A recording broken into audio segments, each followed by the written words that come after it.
द्वारा मटर के पौधे का चयन ही क्यों किया गया, किसी और पौधे को इन्होंने क्यों नहीं दिया? पहला था कि मेंडल के पौधे में विपर्यासी विकल्पी लक्षण दिखाई देते हैं, यानी कि विपर्यायी लक्षण मिलते हैं। ये रहा ना, जो विपर्यायी लक्षण होते हैं, विपर्यायी लक्षण 7 थे। 7 जोड़े, विपर्यायी का मतलब समझते हो? 7 जोड़े। अपोजिट, गोल है तो गोल का उल्टा छोटेदार, लंबा है तो उसका उल्टा गोला, पीला है उसका उल्टा हरा, फूल का रंग बैंगनी है सफेद। 2 प्रकार के जो लक्षण थे मटर में, 2 प्रकार के लक्षण थे, प्रभावी और अप्रभावी। प्रभावी और अप्रभावी, और इन दोनों में 7 प्रकार के लक्षण, 7 प्रकार के विपर्यायी लक्षण पाए। 7 जोड़े हैं। इसीलिए इन्होंने मटर के पौधे का चुनाव किया। पहला लक्षण तो ये था। दूसरा था इनका जीवन काल छोटा था, ये 2-3 महीने में तैयार हो जाता। विपर्यायी लक्षण था, जीवन काल छोटा था।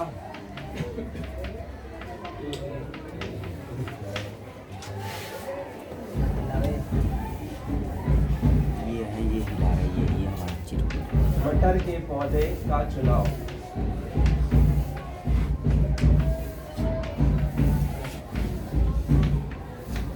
पहला, दूसरा। तीसरा था कि सामान्यतः स्वपरागण होता है, परंतु कृत्रिम तरीके से परागण भी करवाया जाता है। स्वपरागण होता था तीसरा लक्षण। ये मैं बताऊंगा कि स्वपरागण होता क्या है। स्वपरागण जैसे मान लो एक टी है, स्मॉल टी है, ये बड़ा, इनके बीच में जब एक ही पौधा होता है और उनके बीच में जब कोई क्रिया करवाई जाती है, जैसे ये टी है और अगर ये भी टी है, इसमें भी स्मॉल टी है, तो पौधा तो दोनों में सेम ही है। एक ही पौधा ये भी है, एक ही पौधा ये भी है। जब इनके बीच में निषेचन करवाया जाता है तो उसको कहते हैं स्वपरागण। उसको कहते हैं स्वपरागण। अपने सेम जैसे सेम पौधे में किया गया निषेचन स्वपरागण कहलाता है। ईयरफोन लगा लो सर, ईयरफोन। ठीक है। अब ये कैसे आ जाता है, जब आगे हम अभी पढ़ेंगे इसी में, तो एक पौधा होता है कैपिटल टी। कैपिटल टी का मतलब होता है प्रभावी लक्षण, और स्मॉल टी का मतलब होता है अप्रभावी लक्षण।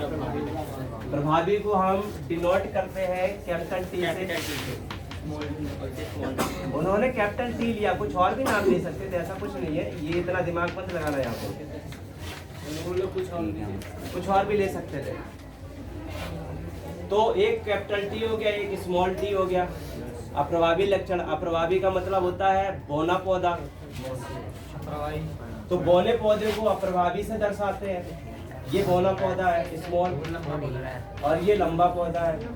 और जब इनके भी संकरण करवाया जाता है, इनके भी संकरण करवाया जाता है, capital T small T, capital T small T, sir ये ह्यूमन की तरह ही हो small T, capital T small T. तो सभी पौधे जो प्राप्त हुए हैं वो कैसे हैं? मिक्स पौधे हैं, संकरण पौधे हैं। इनका मैं करवाऊंगा तो ज्यादा ठीक रहेगा। अभी मैं सिर्फ बता रहा हूँ कि ये स्वपरागण होता क्या। इन्हीं में से 2 पौधे ले लिए तो उसको कहते हैं स्वपरागण। एक ही पौधे के बीच कराया गया निषेचन स्वपरागण कहलाता है। ठीक है। ये हाइब्रिड पौधा है, ये शुद्ध लंबा पौधा, ये शुद्ध बौना पौधा, और इसको शुद्ध लंबा नहीं के शुद्ध संकरण कहते हैं। इसको संकरण मीन्स होता है जिसमें 2 पौधों के लक्षण होते हैं, उसको हम संकरण बोलते हैं। ठीक है। सर इसको लैंगिक और अलैंगिक भी कह सकते हैं। किसको? इसी डबल टी और छोटे टी को नहीं कह सकते। लैंगिक, दोनों ही लैंगिक है। लैंगिक दोनों ही बेटा, लैंगिक दोनों ही है। अलैंगिक तो वो चीज होगी जिसमें मेल और फीमेल होते ही नहीं है। इनके जो फूल होंगे उसमें मेल और फीमेल दोनों होंगे, तो इसलिए पौधे वो अलैंगिक नहीं है, लैंगिक है। ठीक है। इनका जीवन काल छोटा होता है, इसमें स्वपरागण होता है, परंतु कृत्रिम तरीके से भी परागण कराया जा सकता है। पर परागण देखो, स्वपरागण हमने बता दिया, पर परागण। और पर परागण अपने आप से। जब दो पौधे होते हैं तो उनके बीच किया गया, जब दो अलग प्रकार के पौधे होते हैं तो यहाँ पर ये कोई दूसरा पौधा, मटर का पौधा है, जब दो अलग अलग किस्म की जातियां होती हैं और उनके बीच में जो निषेचन होता है उसको हम पर परागण कहते हैं। पर परागण का मतलब जैसे एक पौधा है यहाँ पर, इसके जो परागकण है दूसरे पौधे पर चलेगा, पौधा तो सेम ही रहेगा मटर का। ये मटर का एक पौधा है और ये दूसरा मटर का पौधा है। जब इसके परागकण इस दूसरे पौधे पर फूल में जाकर गिरेंगे, वर्तिकाग्र में अंदर जाएंगे पौधे का जन्म में, तो इसको पर परागण बोलते हैं। लेकिन जब इसी के कण और इसी पौधे के किसी दूसरे फूल पर गिरते हैं तो उसको स्वपरागण बोलते हैं। आगे समझ में? जब एक ही पौधे के उसी पौधे के फूल पर पराग कणों के गिरने की जो प्रक्रिया होती है और निषेचन बनने की जो प्रक्रिया होती है उसको स्वपरागण बोलते हैं। लेकिन जब पौधे अलग अलग हो जाते हैं लेकिन एक ही जात के पौधे होते हैं, अब मटर का पौधा सरसों के पौधे से तो करेगा नहीं, करेगा तो मटर के पौधे से।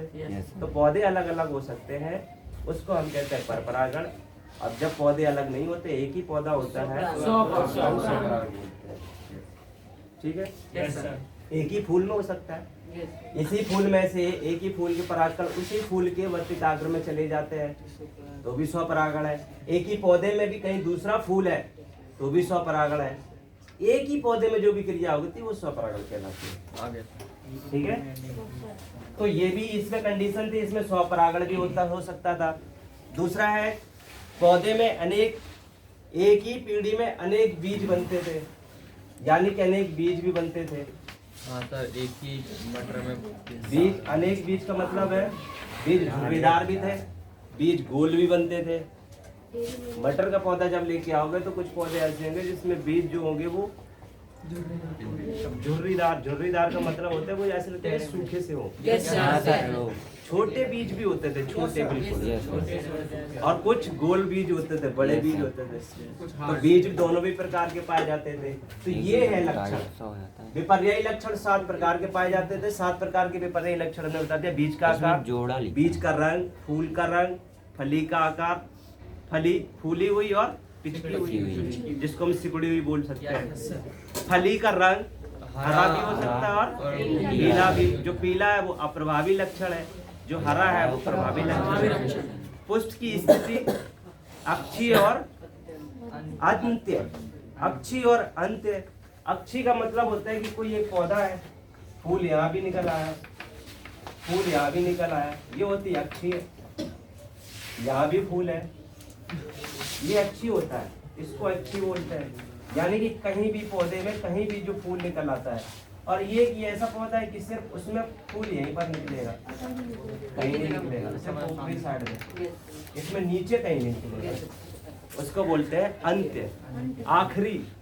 जो फूल का, जो पौधे का अग्रशिरा भाग है, सिर्फ वहीं पर फूल निकलेगा। तो दोनों प्रकार के इसमें पौधे थे, ये भी थे और ये भी थे।